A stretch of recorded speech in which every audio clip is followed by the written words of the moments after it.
What's up, y'all? This is my third time trying to record this lecture. I want to make sure it's good for y'all, all right? So this is our second lecture from Unit 3.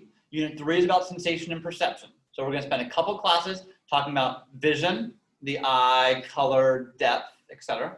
Next week, we'll talk about hearing and some other senses.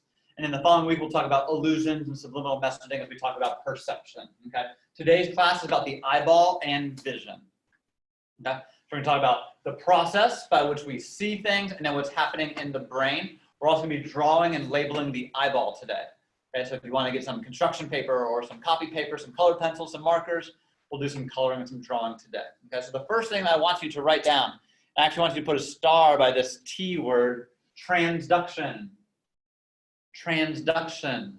Transduction is the process by which information from the world around you gets converted into some sort of message that the brain can understand. Anytime you see this root, N-E-U-R, it's always referring to the brain. Neurons, neural, neurology, neuroscience has to do with the brain. So transduction is the process by which information from the world around you goes up to the brain, okay? So bottom left here, you have the ear, right? How sound waves get converted, the vibrations in the air get converted to sound. That's transduction. On the right here, today's class, we're talking about how light waves get converted into something the brain understands, and that's how you see things. That's transduction.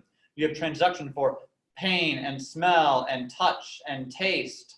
Transduction is the process that this whole unit is about, how information from the world around you gets converted into something the brain understands. We kind of talked about this in Unit 2.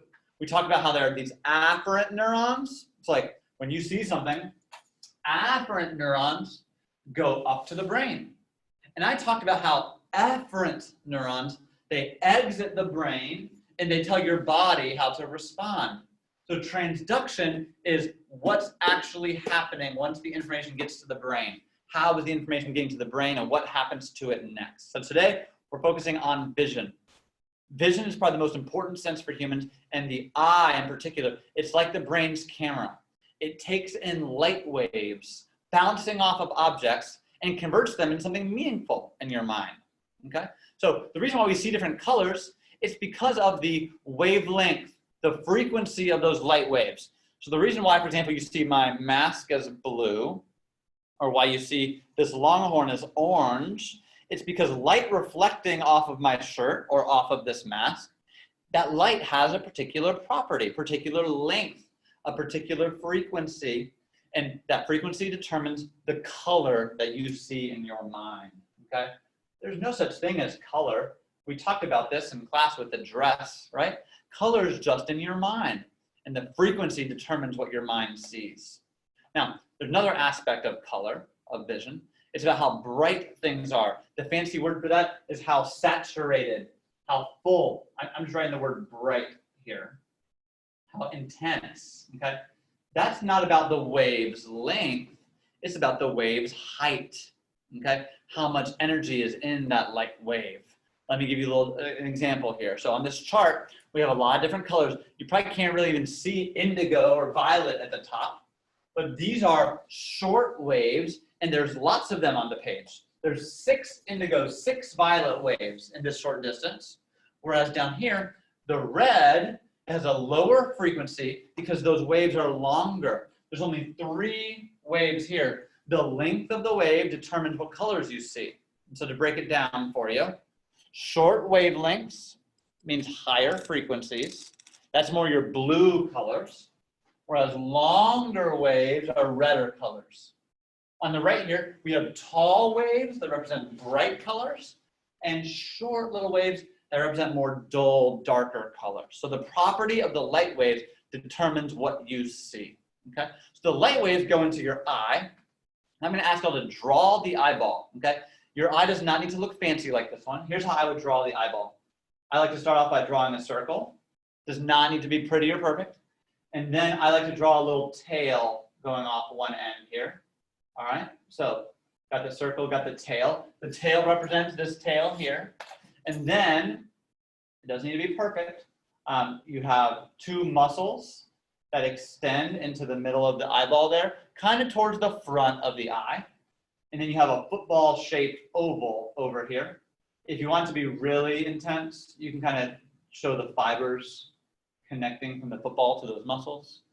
If you really want to be intense, you could kind of draw this like extra second layer around the outside. But it doesn't need to be that in detail. Just have the circle, have the football, have the muscle holding it in place, and then give it the tail, okay? And I want you, we're gonna label the eyeball.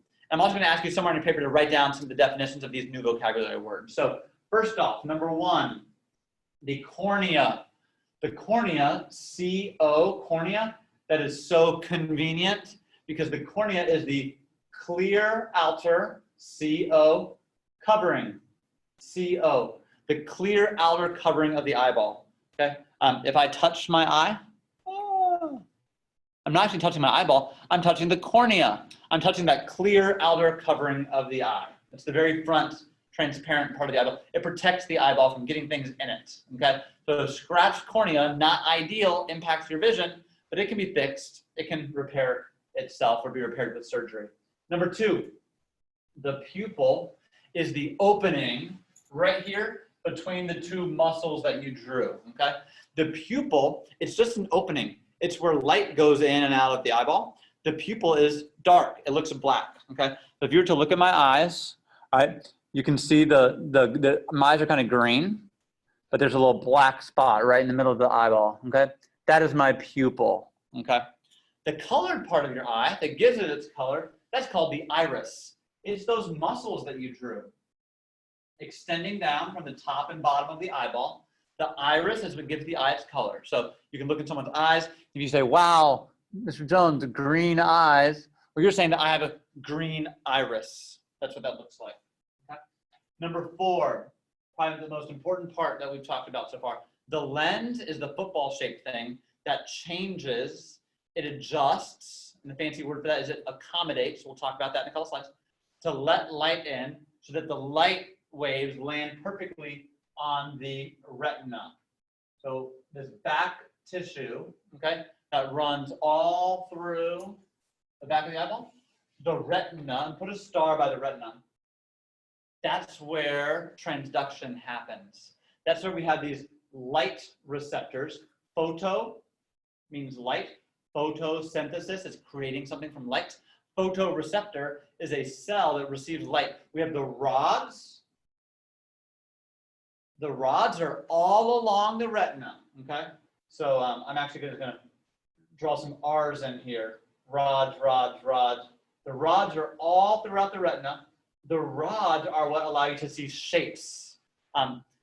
They're working all the time to see the outlines of things, even if it's dark, okay? The rods are still working. Now, cones are the other type of photoreceptor. Cones, we'll talk about where cones are, but cones are mostly in the middle of the retina, okay? And cones see color, CCC, cones see color. I once had a student named Connor who was colorblind, and we would say, cones see color, Connor has no cones, Connor can't see color. It's a cone problem for Connor. And it was convenient because his name also started with a C-O, okay? Cones see color. We'll talk more about them in a minute. But we have 5 parts of the eyeball so far. I got my rods throughout the retina. I got my cones right here. I got the pupil, the iris, the lens, and the cornea in the front, okay? Let's talk about some more parts. So remember I just drew all those cones? That is number 6. That is called the fovea. I say the fovea helps you focus, okay? It's where all the cones are. The cones see color. The cones see, here's a word for you to circle, acuity. To have acuity, it's about how clear, how much detail. This will be on a free response at some point. The word acuity means how sharp, all the colors, the details. That's in the fovea. It's the part of the retina that has the most cones. So when you're trying to focus on something, if you move your eyeballs, if you move your head, it's because you're trying to line up that object with your fovea. That's where you see things most clearly. Number 7, the tail is the optic nerve.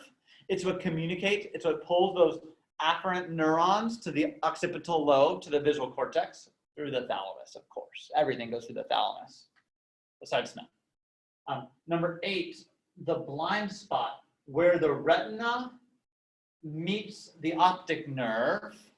There are no rods and cones, right? That's what photoreceptors are. They're rods and cones. Because the nerve connects there, there's a spot in your field of vision where if you close one eye, there's a spot where you actually can't see things right about here. There's just no rods and cones that can line up with a spot. So if you stare straight ahead, okay, and take your pencil or take your finger and slowly move it off to the side, there'll actually be a point where it gets blurry. It kind of disappears. That is your blind spot. Number 9, the sclera. What a gross word. The sclera is the tough outer tissue of the eyeball. It's what gives your eyeball its white color, okay? So all the white that you see, that is the sclera. It's just tissue meant to protect the eyeball, give it its shape. So technically the cornea is kind of part of the sclera, just that the cornea is clear. Number 10, there are 2 rooms, 2 chambers, 2 spaces in the eye. The anterior chamber before the lens and the posterior chamber after the lens. The eyeball is filled with liquid. Another fancy word for a liquid is a humor. Okay, that's what gives the eyeball its shape, its consistency, the gunk inside the eyeball. So you have a little room here, the before chamber, the anterior chamber, and the after the lens chamber, the big room or space that light has to travel through. Okay, light always travels through something. For your eyeball, it's traveling through this fluid, through the lens, through this fluid, and then it lands on the retina, and that's where the magic happens. So make sure that you're not just labeling your eyeball, but that you're also kind of giving the definitions along the way so that you can, if we have a quiz at some point over the eye, you can understand the different parts of the eye. So here's another way of looking at it. So from straight on someone's eye, the color is the iris, the dark part is the pupil, the cornea is the front part of the sclera here, and then all the white stuff in the background is the sclera that protects the eye. From the side view, this eye is now facing to the left. So light travels through the pupil, which is being held up by the iris. It goes through the lens, through the vitreous humor in the posterior chamber, and then it hits the fovea or it hits the retina before that signal goes up the optic nerve. Okay. Do a little check for understanding. Hide your notes, cover your notes. See if you can match up these 8 terms with A, B, C, D, E, F, G, H. Okay. Go ahead and pause it. Make sure you can do this. We'll go over it in class as well. Thank you. So a couple more things. This word, we've talked about transduction, how the retina is the most important part probably. This is a new word that was mentioned, but I want to go into detail. The way that the eye focuses, the reason why you can see things close to you, but also see things far away in the distance, is but the fact that the lens moves, the lens curves. That curving motion is called accommodation, okay? When you're looking at something close by, the lens has to fatten. The lens bends a lot to kind of really make sure that the light bouncing off the thing directly in front of you, it lands on the retina properly. So the lens fattens when you're looking at things close to you. When you're looking at something far away in the distance, I'm looking at the opposite side of the room, that lens flattens. So it fattens and flattens to see close things, fat, far things, it flattens out. That process is called accommodation. To accommodate means to fit, to make it work. The lens is changing to make sure that the light waves fit, that they perfectly balance onto the retina, okay? That's what's happening in your eye. If you wear glasses or contacts like me, it could be a lens problem where your lens doesn't do a good job of flattening and fattening and flattening.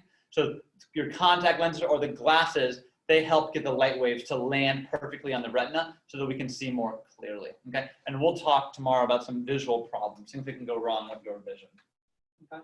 So when you look at something like a word, okay, you have different, different shapes are what help you understand objects and words, okay? So when you look at the word clock, you're not just seeing a word, but what you're actually seeing on the retina is all the little pieces that make up the letter C, and all the pieces that make up the letter L and the letter O and the letter K all these retina photoreceptors, they're activating. And you have neurons in your brain that only activate when they see very specific lines or edges or curves. And that's why your brain can put things together. It's thousands and thousands of neurons in your brain activating based on the features, the small components that your brain is taking in at any given time. So feature detectors are the neurons in your brain that fire when you see a very specific feature, right? A synonym for feature: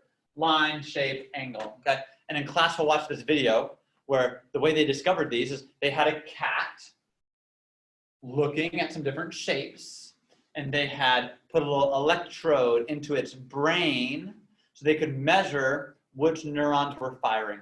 So you have a part of your brain in charge of seeing words, but you also have a part of the brain in charge of seeing faces or houses or furniture, okay? Different parts of that occipital lobe, right, in the back of the brain, that's what we have here. Different parts of the brain light up to help you identify different things when you see those specific shapes and the specific parts of the retina and those specific neurons are firing, okay? And your brain's amazing. At one point in time, you see a bird fly by, your brain does what's called parallel processing, meaning all at once, different parts of your brain activate based on information from the retina to see color and motion and shape. And is that thing coming towards me? Is it going away from me? Is it close? Is it far? Depth perception, which we'll talk about in our next class. The brain is amazing, how much information it can take in because of the eyeball, okay? So let me know if you have any questions about the eye. Check for understanding. You should be able to answer all 7 of these questions without using your notes. So make flashcards if you need to. Get on Quizlet, Unit 3. Start studying, start getting ready. But make sure that you understand how the eye works and how light waves from the world around you, how they go into the eye and how they hit the back of your retina, and the optic nerve takes them up to the brain where the feature detectors receive them and turn them into meaningful information. Sensation and perception, okay? I'll see y'all in class. Thanks, y'all.